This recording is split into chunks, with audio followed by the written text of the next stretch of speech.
Bienvenue à l'instant RSO. Alors, la RSO, alors on l'a nommé, on a donné un peu de corps à cette accroche RSO en vous proposant d'apporter des éléments d'une nouvelle approche du développement durable pour la fédération de demain. Du développement durable à la responsabilité sociétale, c'est une volonté fédérale, mais c'est aussi des opportunités pour vos structures, pour vos actions et les projets que vous portez en leur sein. Et donc, on va tout de suite, si vous voulez bien, nous échauffer tous ensemble en jouant. On vous a préparé un petit jeu via le Kahoot. Alors, sans plus attendre, je vais vous demander d'ouvrir une nouvelle fenêtre sur votre interface Internet et cette fenêtre, vous allez taper l'adresse suivante www.kahoot.it et vous allez avoir une page d'accueil qui va apparaître. Une fois que cette page d'accueil sera visible, il vous suffira d'entrer, puisqu'on va vous le demander, le code PIN qui est décrit ci-après, le 445 858. Il vous suffira ensuite de valider ce code PIN pour pouvoir commencer à jouer. Alors, ça ne va pas durer très longtemps. On va prendre juste 2-3 minutes pour que tout le monde puisse prendre le temps de se connecter convenablement. Et on va pouvoir lancer le petit jeu. Donc, c'est un jeu où vous allez tous jouer en même temps. Et donc, je vais passer tout de suite la main à mon ami et collègue Jonathan qui va animer ce Kahoot. Oui, donc j'ai ouvert la… Ah bah voilà, je vois que du coup sur la page, on a les premiers participants qui se connectent. Antoine, si tu veux, je peux récupérer le partage d'écran pour… Ah non, on n'a pu. Mais c'est normal, tout va bien se passer. Non, mais laisse-nous le code PIN, j'ai pas eu le temps de le copier. Ah. Mais il va réapparaître de nouveau, vous allez voir, comme par magie. Tadam. Ou tu nous le redonnes, redonne-le en l'oral. Normalement, il doit pouvoir s'afficher de chez vous, là. Donc 445 858. Ok, merci.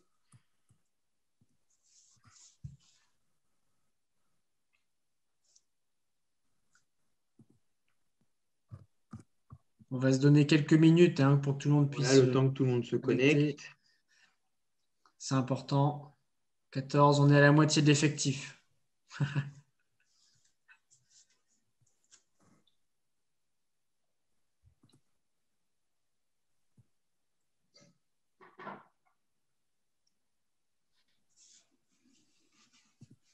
Est-ce qu'il y a des difficultés de connexion ?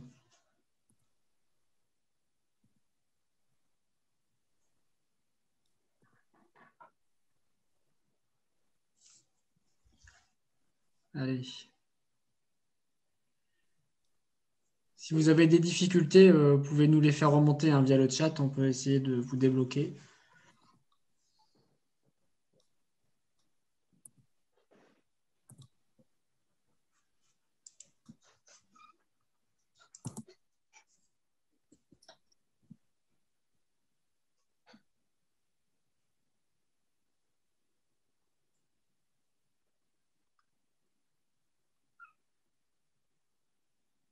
On a l'air de stagner à 17. Qu'est-ce qu'on fait, Antoine? Est-ce qu'on commence? On va lancer. Ça fera peut-être arriver d'autres personnes. Le partage d'écran continue. De toute façon, ce n'est pas un problème. Ah voilà, 18. Allez, à 20 personnes inscrites, enfin à 20 personnes connectées, on lance. Ah, il y a du j'ai vendu. Allez, encore 2 personnes en connexion. Ça pourrait être super.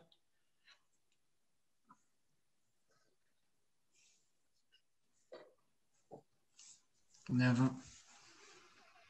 On débouche le champagne. Magnifique. Parfait, Gilles. Tout à fait. On y va? Est-ce qu'on a quelqu'un dans le…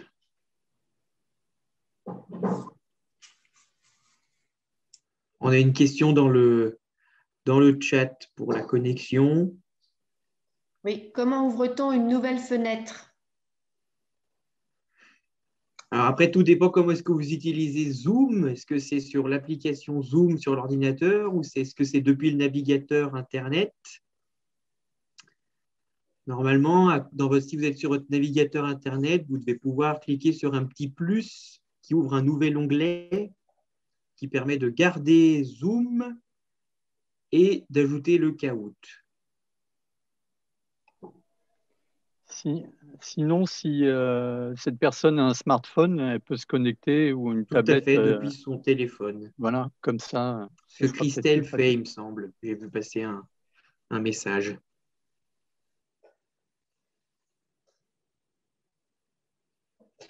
Sinon, on peut commencer, puis de toute façon, ça n'empêchera pas d'au moins commenter les résultats.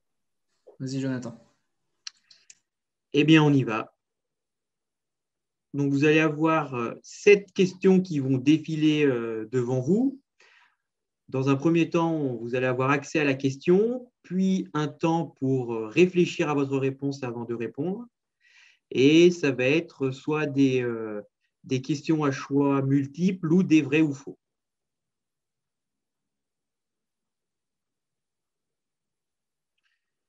Attention, c'est parti. Donc la première question avec plusieurs réponses, dont une seule juste. Que signifie le sigle RSO? Est-ce que c'est de l'anglais? Responsibility, Sustainability Orientation, avec mon superbe accent. Risque et soins des organisations, responsabilité sociale des organisations ou rillettes, saucisses, oignons.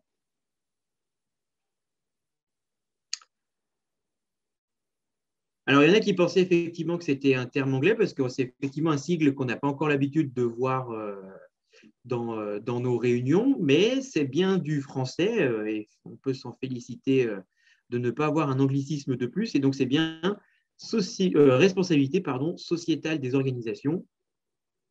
Et donc, 5 répondants ont eu la bonne réponse. Pardon, est-ce que tu peux réexpliquer la façon de jongler entre les écrans? Parce que là, moi, je n'ai pas eu le temps de jongler entre les deux écrans. C'est-à-dire que la question, elle se trouve sur l'écran partagé et on répond sur notre… Alors oui, là, du coup, pas la peine pour le moment, pour ceux qui jouent, effectivement, pas la peine de regarder l'écran partagé puisque tout se fait devant votre écran. Si, parce que la question n'apparaît pas sur notre onglet. C'est pas faux. J'ai la question. Ouais. Donc, il faut jongler entre les deux et du coup, le temps est un peu court. Voilà. Alors, je ferai en sorte d'au moins lire les questions assez rapidement pour que vous puissiez répondre sur au moins l'écran réponse. Non, moi, je suis obligée de lire. Je suis désolée, mais on va faire au mieux. C'est pas grave. Ok, merci. La technique, même après bientôt 1 an et demi de télétravail et de réunion à distance, on n'est pas encore tout à fait calé avec ces nouveaux outils. Mais si tu veux, je suis encore en train de télétravailler là. Je fais les deux en même temps, donc c'était un peu compliqué. Voilà, allez, c'est parti. Donc, deuxième question. Attention, combien d'objectifs sont inscrits à l'agenda 2030? L'agenda 2030, donc pour une planète solidaire, les objectifs de l'ONU. Combien donc d'objectifs? 5, 9, 12 ou 17? Encore quelques secondes pour répondre. Et vous êtes une majorité à avoir répondu la bonne réponse, à savoir 7 objectifs donc à cet agenda 2030. On pourra y revenir un peu plus tard. 17 objectifs, vous avez été 7 à donner la bonne réponse, excusez-moi. Oui. Voilà, on est tous sur une fin de journée, c'est un petit peu compliqué pour tout le monde. Question suivante. Donc voilà, on a l'évolution des scores en même temps. On voit ceux qui ont déjà suivi nos rencontres éco-responsables, n'est-ce pas Gilles? Voilà, on a certains qui sont déjà un petit peu entraînés. Je ne sais pas, moi, je dis ça, je dis rien. Merci, Jonathan. Question suivante. Quel est le secteur d'activité le plus polluant à l'échelle mondiale? Les vols internationaux, la mode, le trafic maritime ou la téléphonie?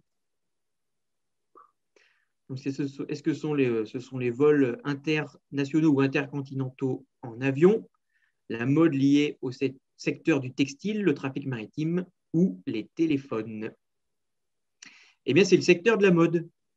Et effectivement, un secteur d'activité plus polluant que les vols internationaux qu'on pourrait penser être le plus polluant, mais notamment avec cette tendance du fast fashion avec les grandes entreprises de prêt-à-porter font qu'avec l'achat massif de vêtements, rend ce secteur d'activité polluant et également polluant car l'ensemble des matériaux pour les vêtements sont assez peu respectueux de l'environnement et notamment tout ce qui concerne les teintures des textiles qui sont extrêmement polluants. Et nous, en Europe, on n'a pas l'occasion de s'en rendre compte puisque la plupart des vêtements sont fabriqués en Asie du Sud-Est. Donc voilà une question un peu moins évidente. Voilà, on a une petite flamme sur Gilles. Gilles is on fire ce soir, puisque c'est lui qui mène la danse, avec 3 bonnes réponses à la suite. Question suivante, vrai ou faux? Plus de la moitié de nos déchets sont recyclés. Vrai ou faux?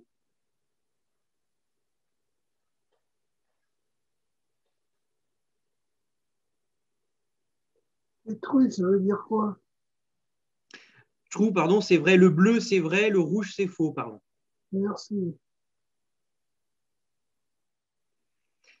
Et effectivement, vous avez à peu près tous répondu à la bonne question. Et effectivement, plus de la moitié des déchets ne sont pas recyclés, malgré tout ce qu'on peut voir, tout ce qu'on peut mettre en place.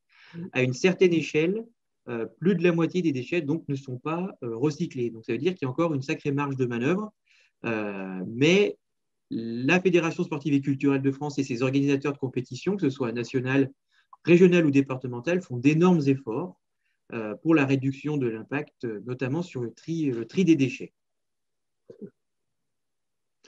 Qu'est-ce que donne le tableau des scores? Ouh là là, ben vous voyez comme quoi rien n'est acquis. Et du coup, le tableau des scores évolue à chaque question.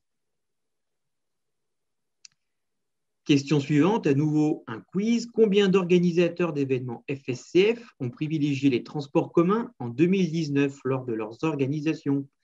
25%, 40%, 75% ou 95%? Un indice, cette question, vous auriez pu trouver la réponse si vous avez consulté l'infographie de la Commission nationale développement durable. Et c'est 75% des organisateurs d'événements FSCF qui, sur leur journée ou leur week-end de manifestation, ont privilégié les transports en commun. Donc un chiffre tout à fait significatif et relativement important. Et on les félicite au passage.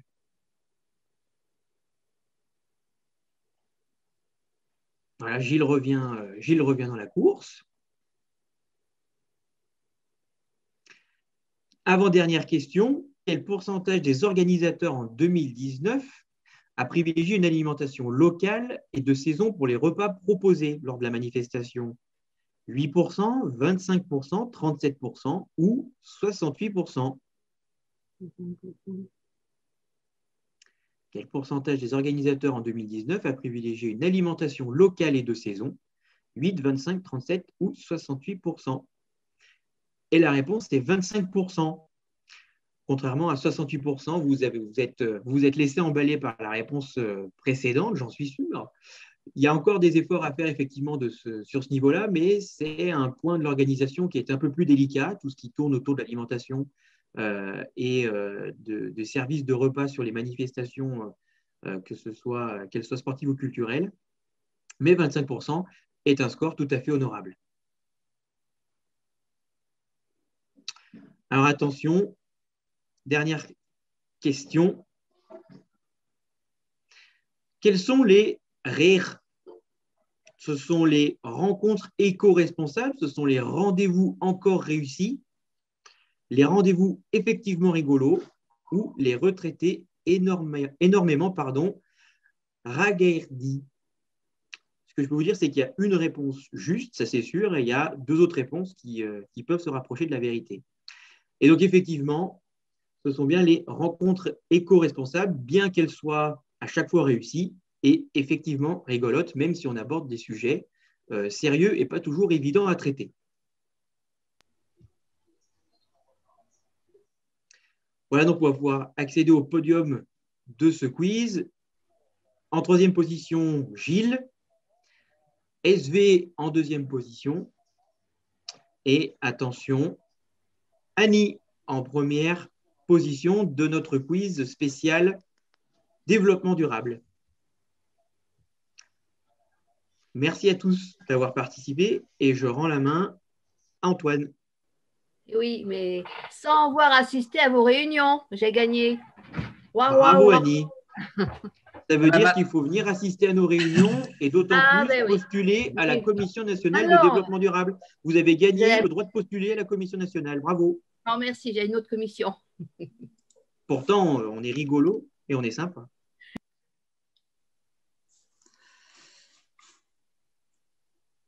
Je ne suis pas à la commission, mais je valide. Merci Gilles.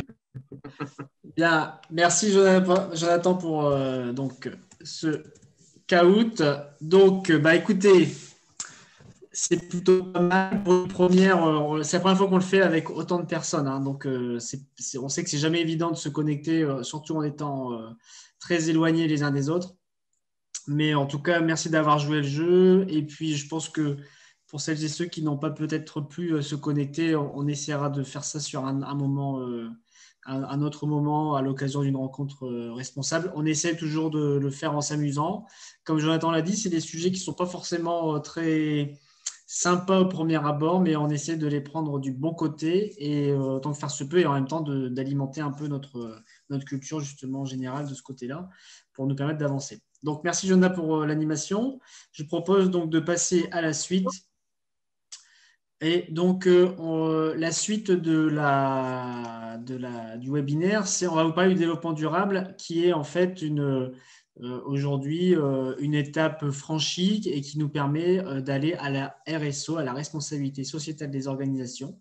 Vous avez un petit nuage de mots qui apparaît aujourd'hui et c'est un peu tout ce qu'on fait aujourd'hui à la Commission nationale.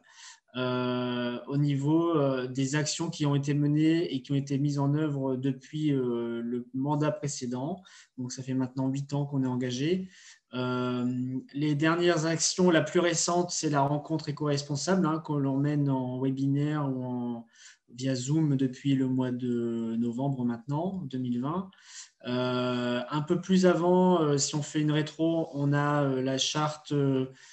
pardon, pas la charte, mais la démarche responsable, je vais y arriver, pardon, la démarche responsable qui nous permet en fait d'avoir notre propre valorisation des engagements durables et vertueux au sein de la fédération. Donc, c'est vraiment un produit made in FSCF pour les manifestations sportives et culturelles. Donc, j'insiste vraiment là-dessus.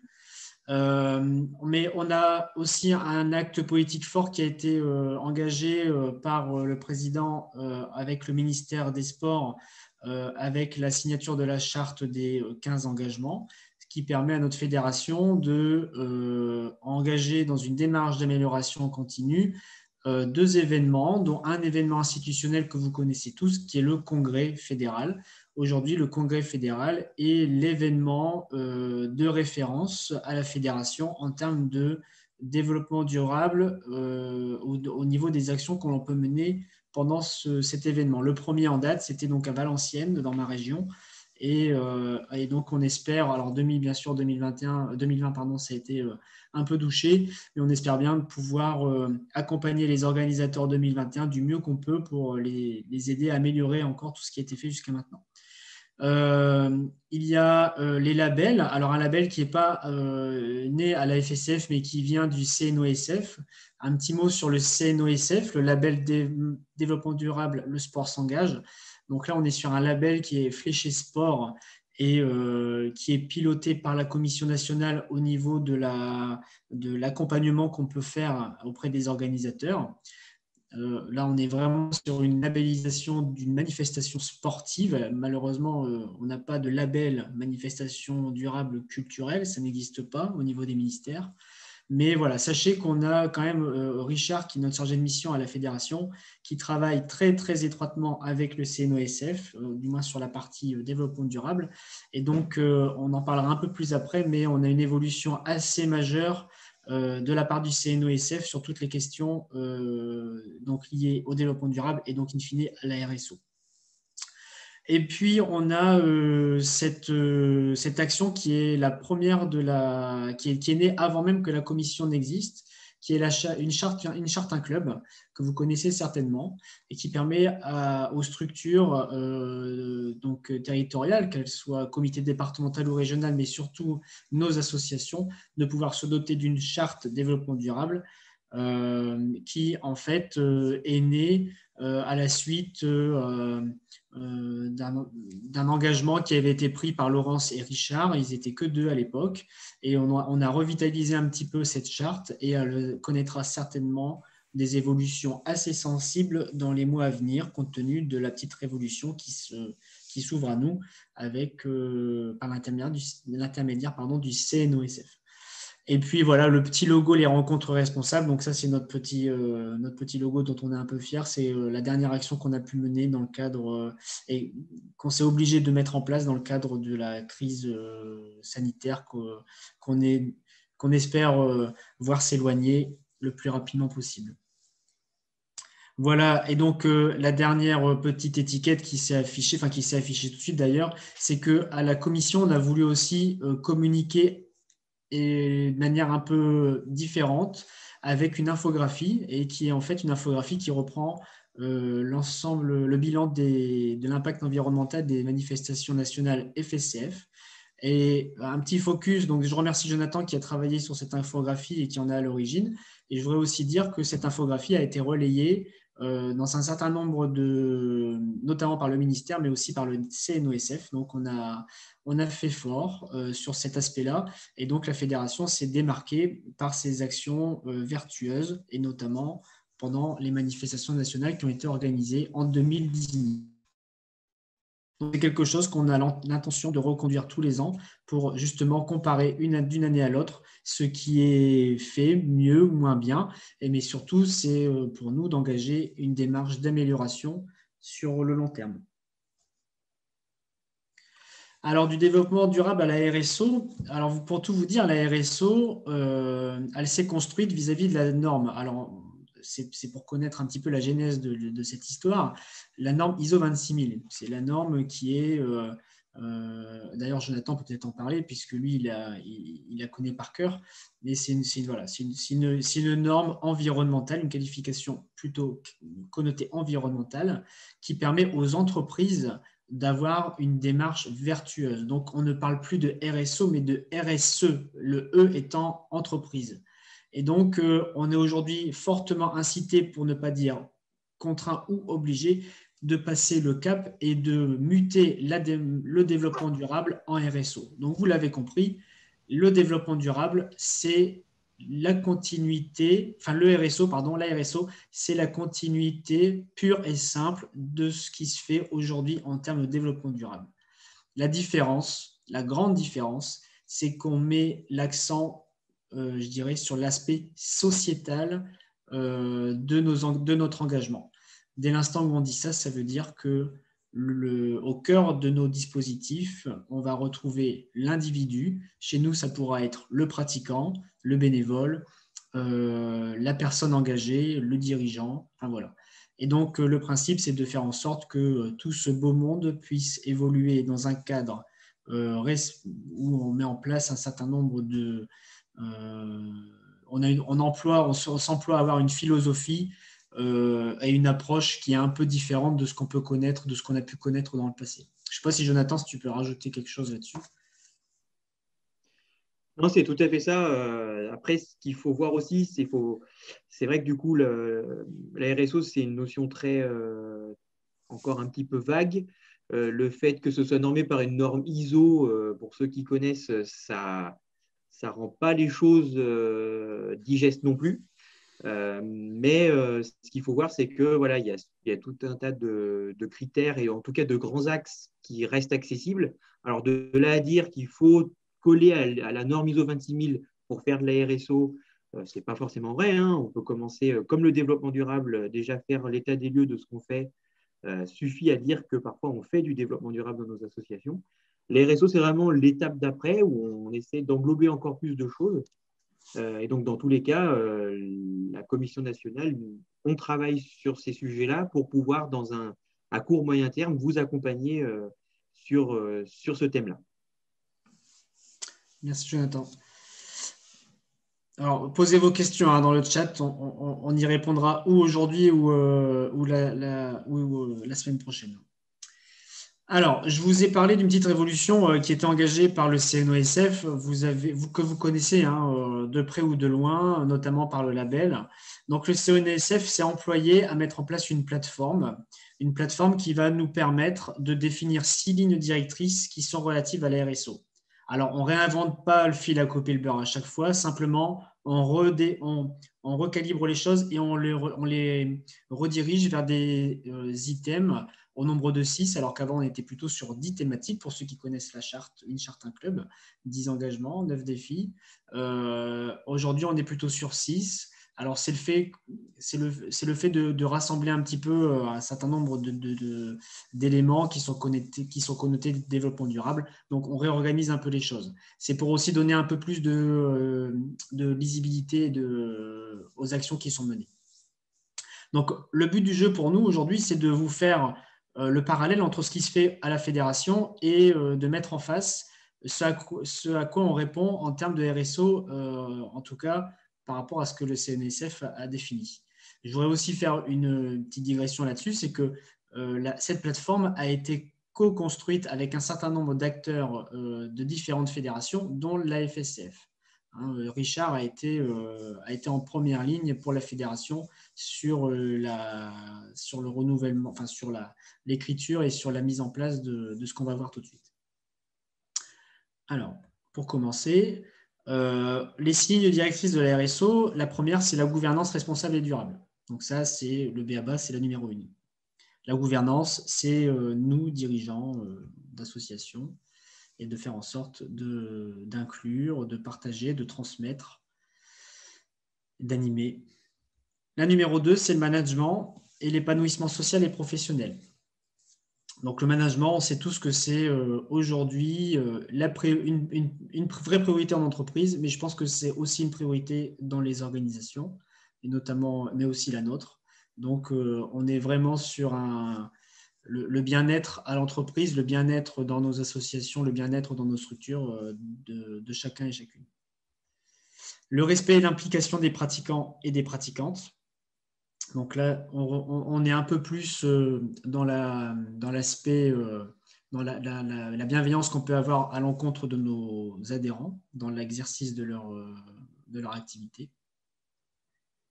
La protection de l'environnement. Donc là, on va retrouver par exemple toute la thématique qui est liée par exemple qui va nous permettre de diminuer notre empreinte carbone. Par exemple, la dématérialisation intelligente et raisonnée. La 5e, c'est le respect des règles et des valeurs éthiques. Voilà, ça parle de lui-même. Et le 6e, le développement et l'attractivité des territoires. Donc, par exemple, les circuits courts. Et donc, voilà, ça, cet ensemble de lignes, cet ensemble d'items font la RSO d'aujourd'hui, font la RSO que l'on connaît aujourd'hui. Et donc là, on va mettre en parallèle ce qui se fait dans nos associations, nos structures à la FED et en face, à quoi ça répond au niveau de la RSO. Alors là, je vais laisser la main à Serge. Oui. Donc, on peut voir la différence entre les actions FFCF et puis la RSO. Donc, nous, les ateliers de sensibilisation qu'on a déjà organisés lors des assises de printemps ou certaines compétitions, c'est vous êtes au courant, on avait des ateliers, vous étiez venus à des réunions. Voilà. On peut dire que maintenant, le développement durable au sein de la FEDE est bien acquis et bien approché. On a commencé par une charte, on va dire, une charte, un club. le label pour les organisateurs et puis la démarche responsable. Voilà ce que nous, on a pu mettre en place pendant nos 8 années. Voilà. Et sur les compétitions, c'est la même chose. On peut obtenir des labels, des démarches responsables. Et la deuxième chose, c'est s'engager dans le programme santé à toute forme. C'est-à-dire, prendre soin de tout le monde, que ce soit des pratiquants autant que des animateurs. Voilà. Et c'est pareil, on peut avoir, même si on fait partie de la commission RSO pour l'instant, on va dire comme ça, le à tout forme, c'est un programme fédéral qui est prôné et qu'on peut mettre en place dans nos ateliers aussi sur une compétition éventuellement. Voilà. C'est parce que la commission nationale à tout forme n'est pas forcément toujours disponible pour se déplacer de partout. Voilà. Donc, en face, ça se traduit par le respect et l'implication des pratiquants au niveau de la RSO.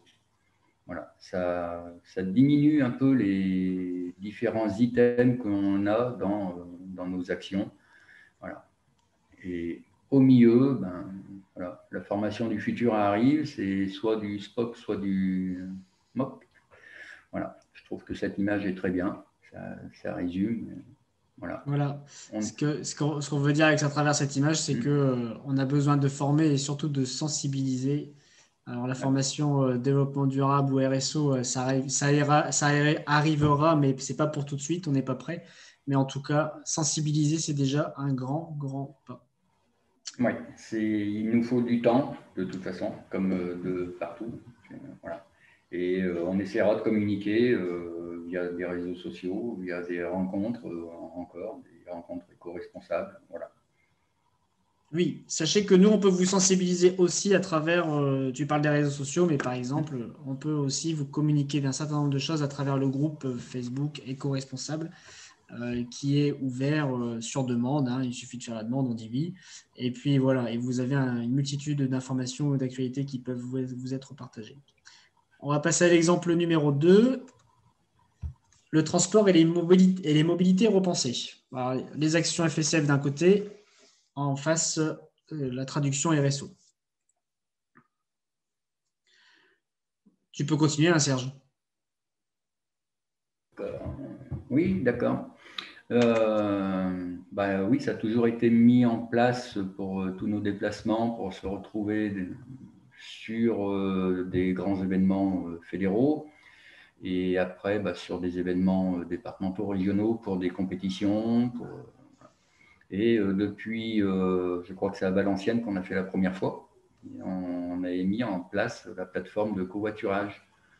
Voilà. Et non seulement on a mis en place la plateforme de covoiturage, mais on a fait, comme tu disais tout à l'heure, on est revenu sur une étude des résultats un peu donnés qu'on a pu récupérer. Bilan carbone. Bilan carbone, c'est tout un travail qui se fait au sein de la commission. Et c'est beaucoup après retracé par Jonathan, hein, bien sûr, voilà, qui est notre penseur. Voilà. Et donc, voilà, le thème numéro 4, c'est la protection de l'environnement. Il va sans dire que les transports et les mobilités repensées, c'est tout. Voilà, là, on parle de la SNCF, mais ça peut être des vélos aussi. Voilà. Et puis, bien sûr, le covoiturage qui se fait de plus en plus dans les entreprises également. Tout le monde est au courant maintenant. Voilà. Donc, tout à fait. Voilà. Et le dernier exemple, DD développement durable, au cœur de vos démarches.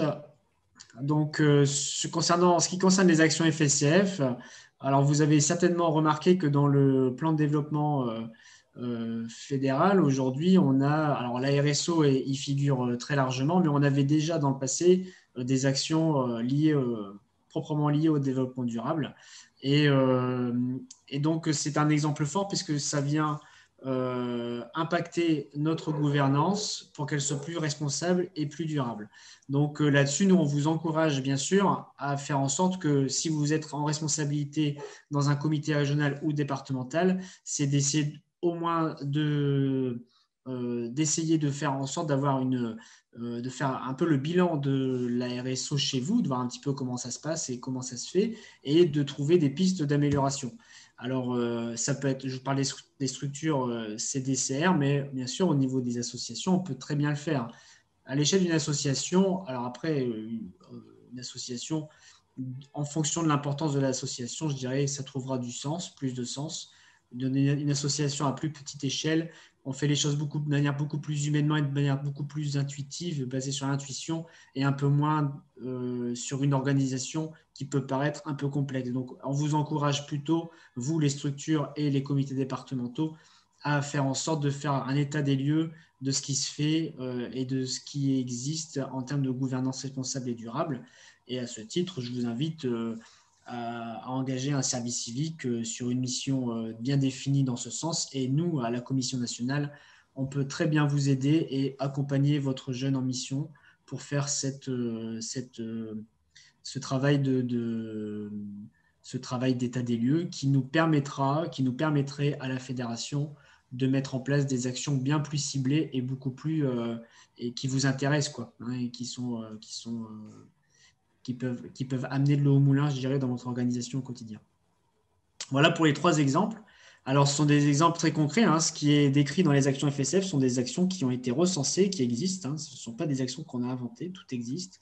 Mais voilà, on voulait mettre le parallèle avec ce qui est aujourd'hui la RSO et les différentes thématiques. On en a choisi 3 pour ne pas trop vous prendre de temps. Alors, la RSO, au final, à quoi ça sert? Ça sert à plein de choses. Ça permet de s'engager dans le temps, donc durablement. Ça permet de dynamiser. Ça, c'est vrai. Ça permet de dynamiser une association, une structure, parce que ça remet les choses en perspective. Le fait de remettre les choses en perspective et de se mettre à écrire ou à poser les choses sur les différentes thématiques qu'on a pu voir aujourd'hui, ça va vous permettre de faire un petit peu le ménage sur ce qui va ou ce qui ne va pas et de remettre de la fluidité et de réorganiser les choses avec un projet construit. Ça peut permettre d'attirer de nouveaux adhérents. C'est vrai, dès l'instant où on a une image d'une association ou d'une structure qui a de la visibilité et surtout de la lisibilité dans ses actions, quand les actions sont bien hiérarchisées, quand elles sont bien visibles, bien lisibles, on attire des gens, on attire de nouveaux adhérents. Et c'est là où on peut se démarquer et se différencier des autres associations ou des autres fédérations, si on est un comité départemental ou régional. Donc là, c'est vrai que nous, c'est notre principal levier. Aujourd'hui, à la fédération, on a notre ADN, on a notre projet éducatif. Il faut aussi qu'on fasse en sorte que tout ce qu'on va mettre en place au niveau de la RSO réponde au projet éducatif qui est intrinsèque à la fédération. Sinon, ça n'a pas de sens. On ne va pas faire de la RSO comme peut faire la RSO. On peut faire de la RSO dans une délégataire. Ça n'a pas de sens. Il faut qu'on prenne en compte, il faut que vous preniez en compte, si vous voulez vous engager dans cette démarche, l'ensemble de la composante FSCF. Sinon, ça ne peut pas fonctionner.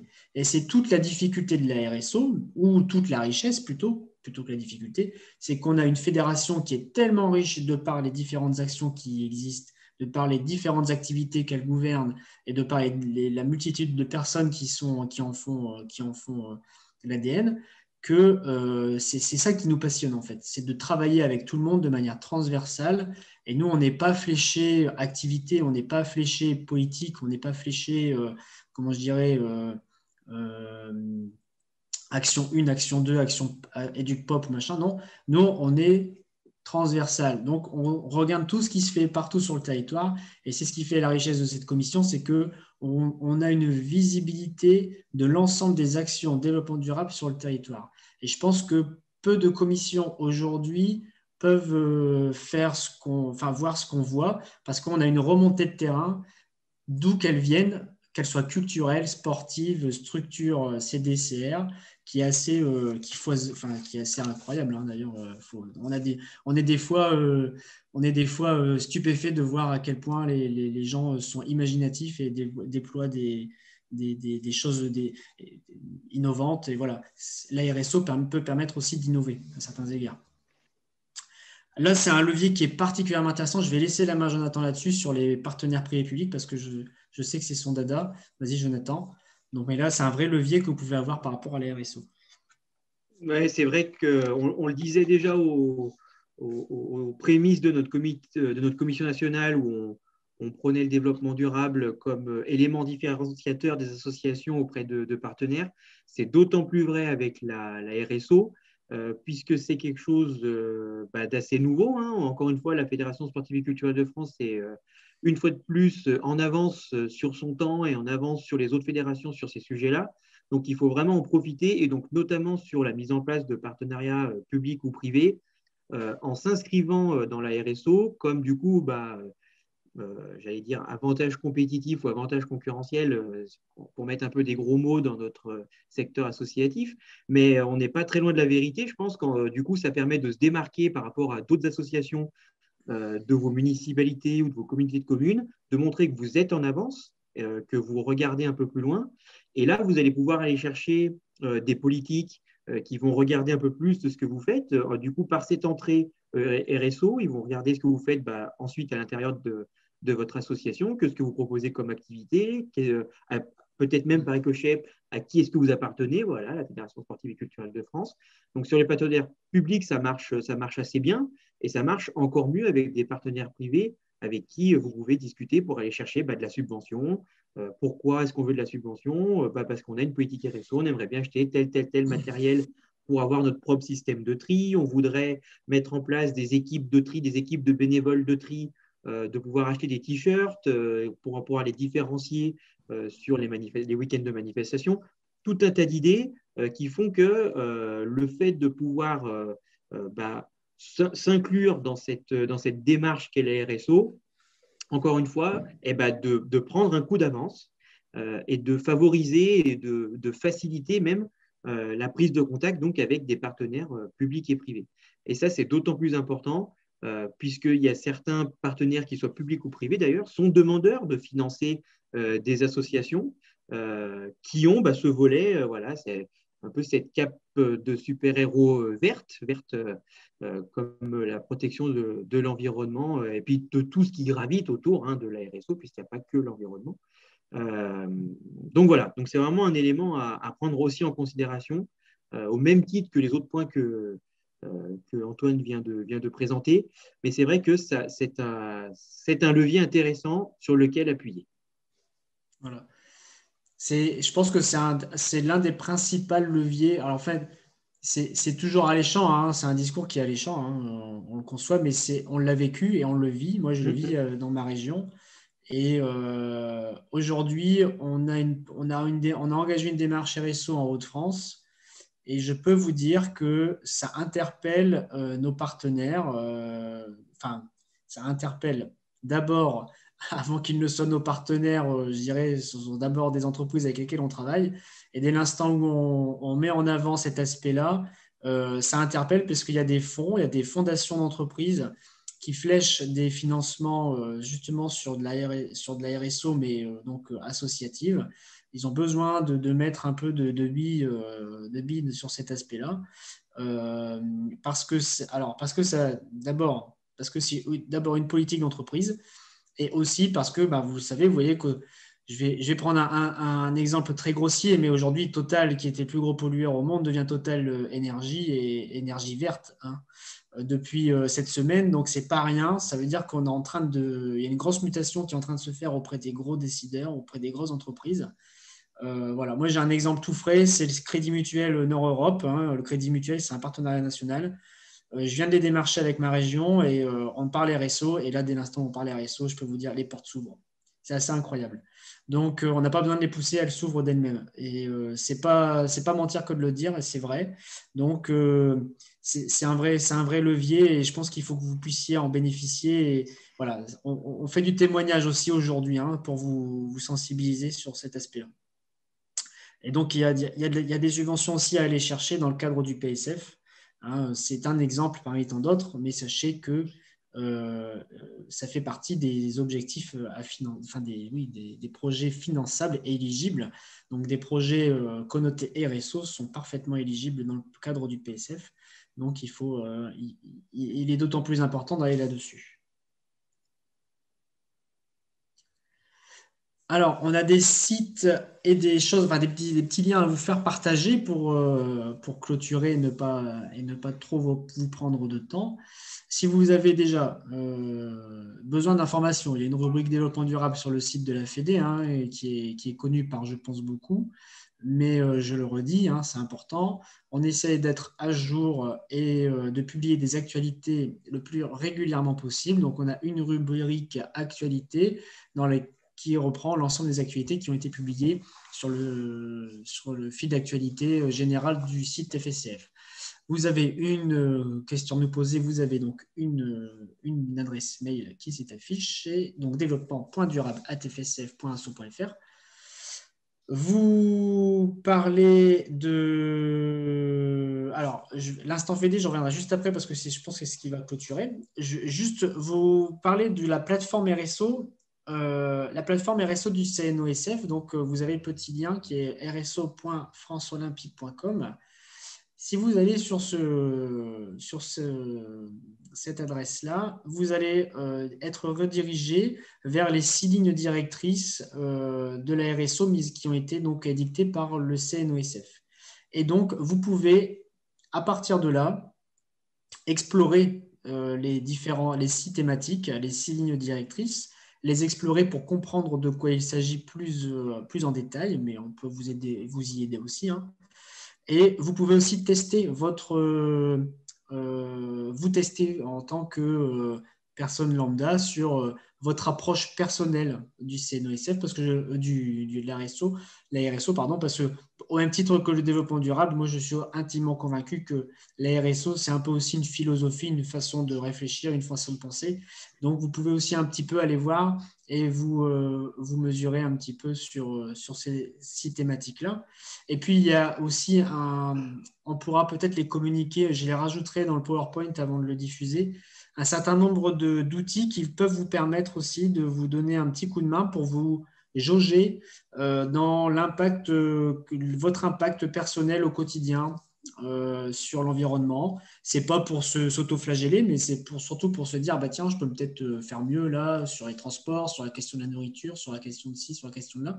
Donc on a un lien ou deux à vous proposer qui est sympa. Ça va très vite, c'est des petits jeux comme ça qui se font en 5-10 minutes et qui vous permettent de vous jauger, voilà, on ne vous dit pas que ce n'est pas bien ce que vous faites, on vous dit juste vous en êtes là et peut-être qu'on peut faire un peu mieux. Alors là, c'est à l'échelle de l'individu, mais on peut très bien imaginer cette démarche à l'échelle d'une association sans trop de problèmes. Voilà. Je vais peut-être passer la main à Richard pour finaliser sur les deux petites informations qui peuvent vous intéresser. Alors, les 2 informations dont tu parles, c'est à propos de l'instant FEDE des webinaires. On est d'accord? C'est ça. D'accord. Alors, en plus, vous aurez effectivement d'autres liens. Le PowerPoint, vous l'aurez tous, donc à retrouver directement sur le site de la Fédé avec le lien qui vous est indiqué. Et donc, on va, comme dit Antoine, vous ajouter quelques liens supplémentaires. Juste pour vous dire que effectivement, donc, comme on le fait à chaque fois, la prochaine réunion, le prochain webinaire, ce sera jeudi prochain, toujours à la même heure, toujours avec la même animatrice en pleine forme. Et ce sera sur les questions juridiques et les questions d'assurance. Donc, je crois que le principe change un petit peu pour la semaine prochaine. En fait, il n'y a pas forcément de PowerPoint prêt à l'avance. mais c'est plutôt des questions qu'on vous demandera de poser et Tony et Stan vous répondront directement en fonction des questions qui ont été posées. Voilà. Maintenant, peut-être, place aux questions qui passent dans le chat. Alors, il faut que je prenne le chat, par contre. Hop. Alors, il y avait une question sur une charte, un club, en suspens ou pas du tout. Ah, mais Jonathan, tu as répondu. Et toujours, et plus que jamais d'actualité, la RSO est un chantier global qui est tout à fait, bah, c'est parfait. Bon, bah, je vous laisse faire, hein, les gars. Jonathan est comme la démarche éco-responsable, il est en avance. Oh. C'est ça. C'est beau, j'ai lu. Du coup, on peut peut-être récupérer la vue de tout le monde. Voilà, si vous voulez bien. On se revoit un petit peu. J'arrête le partage d'écran. Oui. Ouais, je veux bien. Voilà. Et puis, je vous mets du coup le programme des semaines à venir. Je ne sais pas si vous voyez. C'est petit. C'est petit, ouais. J'essaye de passer en plein écran, mais pour une raison que j'ignore, je ne sais pas. Donc, je vais vous le lire. Ça, c'est ceux qui ont déjà eu lieu. Oui. Et je ne sais pas pourquoi. Ah, voilà. Donc, le jeudi 3 juin, ce jour-ci, eh bien, nous avons eu l'honneur et l'avantage de rencontrer nos super animateurs sur le RSO. La semaine prochaine, ça sera Tony et Stanislas qui nous feront ou qui nous lèveront tous les mystères sur le juridique et sur les assurances. Et ne manquez pas de poser des questions parce que c'est important d'avoir des interlocuteurs sur ces domaines un peu précis et très spécifiques. Et c'est vraiment une occasion extraordinaire de pouvoir poser ces questions en direct. Le jeudi 17 juin, nous retrouverons la Commission nationale de l'éveil qui viendra nous redire toute l'importance de la démarche de ce concept propre à notre fédération, comment on peut le mettre en place, comment on peut le développer, comment on peut le faire progresser dans nos associations. Nous retrouverons après les dispositifs de la rentrée. Vous avez entendu parler de la carte passerelle, vous avez entendu parler de ce passe sport qui va être mis en place pour les familles éligibles à l'allocation de rentrée scolaire. Donc, ça sera l'occasion de parler de tous ces dispositifs qui vont favoriser l'accès à la pratique, j'ai envie de dire. Et nous terminerons cette série de webinaires par l'instant patrimoine. Que faire de vos archives et vos objets anciens? Archives et objets anciens, c'est pas dire que faire de vos anciens membres. Je précise, hein, parce qu'on ne sait jamais des fois sur un malentendu. Donc, on terminera la saison avec toutes ces rencontres et tout le plaisir de vous retrouver toutes les semaines. 20h59, on est presque en avance. Est-ce qu'il y avait les questions? Je crois qu'elles ont été posées. Comme d'habitude, je rappelle, démarche parfois difficile. Ben oui, Françoise, mais c'est pour ça qu'on est là et on a au moins 4 ans pour le faire. Je rappelle que pour retrouver le programme de la soirée, on va sur... Ah ben non, des semaines de boulot. Déjà, je ne vous demande plus de chanter. On va sur bandeau bleu, communication, webinaire. Et on retrouve tous les webinaires depuis le départ, depuis la fin mars. Et celui de ce soir sera mis en ligne demain ou lundi. C'est Victor qui va s'occuper de tout ça, puisque tout a été enregistré. Et vous aurez aussi la possibilité, si des questions vous revenaient, comme ils vous l'ont dit, eh bien de nous interpeller, d'interpeller Richard ou Antoine ou Jonathan ou Serge. Enfin, n'hésitez pas, on est là aussi pour répondre à toutes vos questions pour qu'on puisse avancer tous ensemble.